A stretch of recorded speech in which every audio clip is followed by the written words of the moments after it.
English was hard for me. Sometimes I felt like I would never be able to speak it well. Until one day, my teacher, Mrs. Smith, taught me a technique that made my English improve incredibly. One day, my teacher, Mrs. Smith, had promised to teach us a new technique to learn English better. I was eager, but also nervous. Mrs. Smith started the lesson. Today, I am going to teach you how you can improve your English speaking skill using a special method. It's called the 5W, what, where, how, when, while, and why framework. She wrote the words on the board, each one neatly underlined. I leaned forward, my curiosity piqued. How could this technique help me learn English? First, let's choose a picture, Mrs. Smith continued, holding up a bright, colorful image of a garden.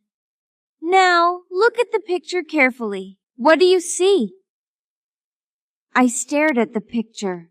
There were flowers, a bench, a fountain. Slowly, I raised my hand. I see flowers, I said, hesitating. Good, Elena. What kind of flowers? Different colors, red, yellow, and blue, I replied, feeling a little more confident. Excellent, Mrs. Smith said. Now let's describe the setting. Where is this garden? I thought for a moment. In a park, maybe, I answered. Yes, exactly. A peaceful park in the middle of a busy city, she agreed. Now, let's move to how. How are things arranged in the picture? The lesson continued, and with each step, I felt my understanding grow. Mrs. Smith guided us through each element, teaching us how to observe details and describe them in English. I realized that describing pictures helped me think in English, not just translate from my native language. By the end of the class, I felt a spark of hope. Maybe, just maybe, I could learn English well after all. The next day, I decided to practice what I had learned. I found a picture on the internet. A beautiful beach with golden sand and blue waves crashing against the shore. I followed Mrs. Smith's steps, describing the picture out loud. What do I see? I began. I see a beach with golden sand and blue waves. Where is it? It's by the sea, maybe in a tropical place. I continued, describing the arrangement of the palm trees, the people sunbathing, and the time of day.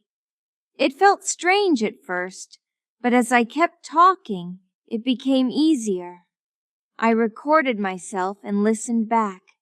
My pronunciation needed work, but I was improving. Mrs. Smith had said to use a dictionary or thesaurus for new words.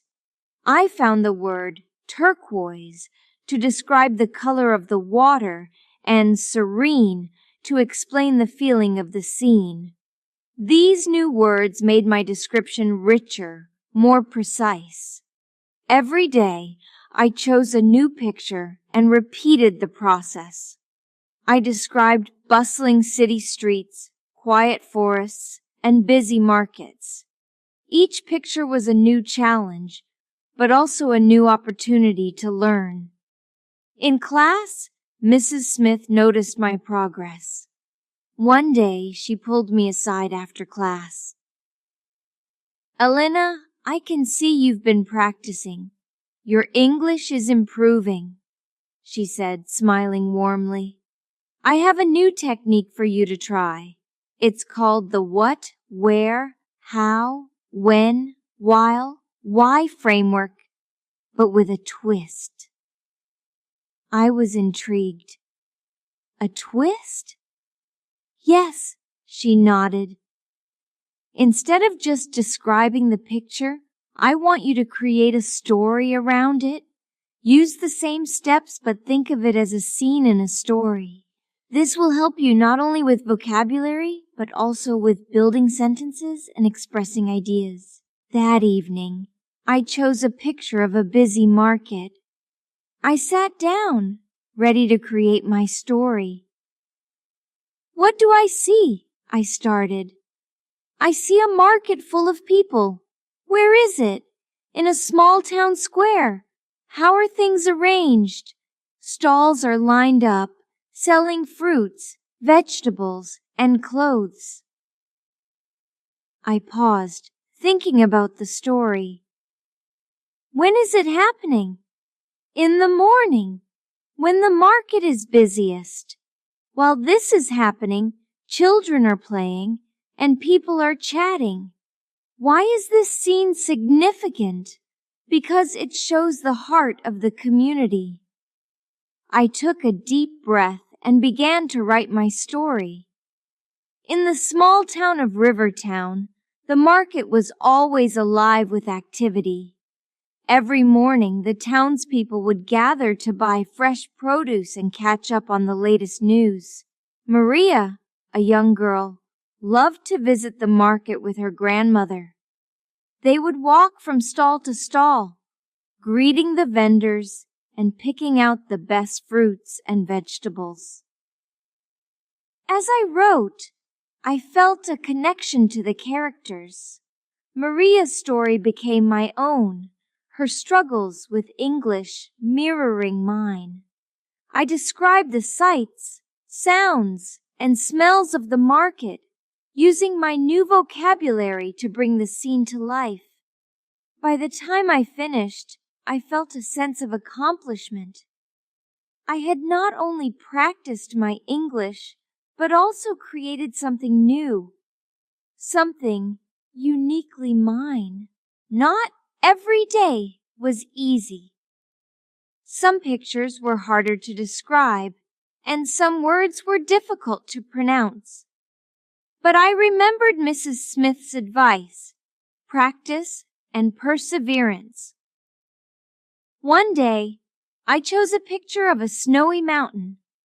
The scene was beautiful, but I struggled to find the right words. "What do I see?" I asked myself. "I see a mountain covered in snow." "Where is it?" "In a cold, remote place." But then I got stuck. How to describe the arrangement, the time, the activities? Frustration bubbled up, and I felt tears prickling my eyes. English was so hard. I took a deep breath and decided to take a break. I walked around the room, thinking about the mountain. Slowly, ideas began to form. I returned to my desk and tried again. The mountain stands tall, its peak covered in white snow. It is in a remote place, far from any city. The snow is fresh, glistening under the winter sun. While the wind blows, a group of hikers makes their way up the trail, their breaths visible in the cold air. I smiled, feeling a sense of triumph. I had done it. I had described the picture, despite the difficulty. Mrs. Smith's technique was working. I was learning, growing, and becoming more confident in my English skills. Well, friends, just as this story helped me improve my English speaking skills, I want to share this technique with you so you can also practice it in your learning journey. Now let's practice this technique with a picture. Find a picture on the internet. Maybe a beautiful beach with golden sand and blue waves. Look at the picture and describe it using the same steps. Start with what? What do you see? I see a beach with golden sand and blue waves. Then where? Where is it? It's by the sea, maybe in a tropical place. Next, how? How are things arranged? There are palm trees along the shore. People are sunbathing on the sand, and the waves are crashing against the shore. Now, when?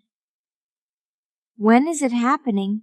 It looks like it's in the afternoon because the sun is high in the sky. Then, while.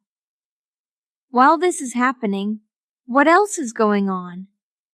People are swimming in the sea. Children are building sandcastles, and birds are flying overhead. Finally, why?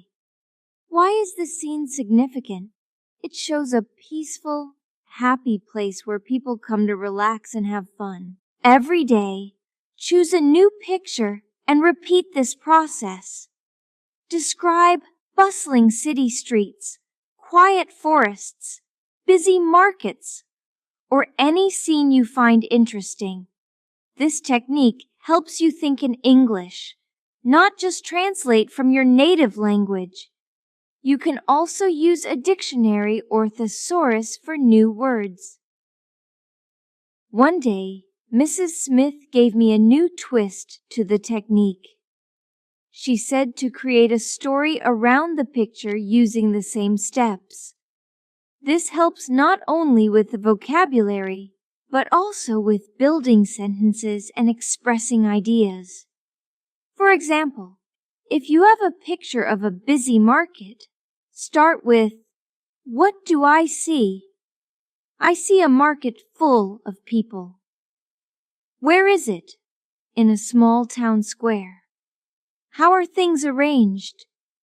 Stalls are lined up, selling fruits, vegetables, and clothes. When is it happening? In the morning, when the market is busiest. While this is happening, what else is going on? Children are playing, and people are chatting. Why is this scene significant? Because it shows the heart of the community. Then create a story. In the small town of Rivertown, the market is always alive with activity. Every morning, townspeople gather to buy fresh produce and catch up on the latest news. Maria, a young girl, loves to visit the market with her grandmother. They walk from stall to stall, greeting vendors and picking out the best fruits and vegetables. By practicing this technique every day, your English will improve.